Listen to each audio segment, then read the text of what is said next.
ज़्यादतियूं मोनिका लाड़क जे कातिलनि खे अवामी तहरीक मीरपुर बठोड़ तरह सूफ़ी शाह अनैत प्रेस क्लब मीरपुर बठोड़ अॻियां 3 ॾींहं अॻियां पीर जे ॻोठ में 6 सालनि जे मासूम नियाणी मोनिका लाड़ जे वेशी दरींदे पारां जिनसी ज़्यादती जो निशानो बनाए खेसि गलो गटे करण जे ख़िलाफ़ अवामी तहरीक जे अॻवान सागर परिहार मोहम्मद ॾेथो गनी पलीजो अज़ीज़ मेमन नवाज़ ॾेथो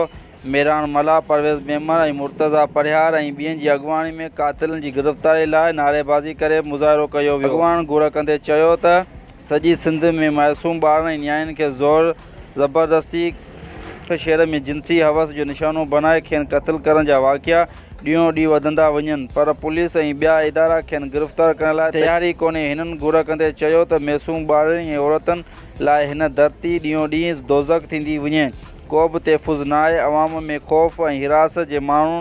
पंहिंजा ॿार स्कूलनि में नथा मोकिलीनि कातिल आज़ादी सां कार्रवाई करे आज़ादी सां हलंदा वतन पर खेनि केर बि गिरफ़्तार नथो करे। असां वस वारनि खां अपील था करियूं त जल्द खां जल्द मासूम मोनिका जे कातिलनि खे गिरफ़्तार करे खेनि फाई जे फंदे ते पहुचायो वञे न त ॿी सूरत में अवामी तहरीक तरफ़ां सॼे सिंध में मुज़ाहिरा कया वेंदा। रिपोर्ट अशरफ चांडियो शाहीन न्यूज़ मीरपुर बठोड़।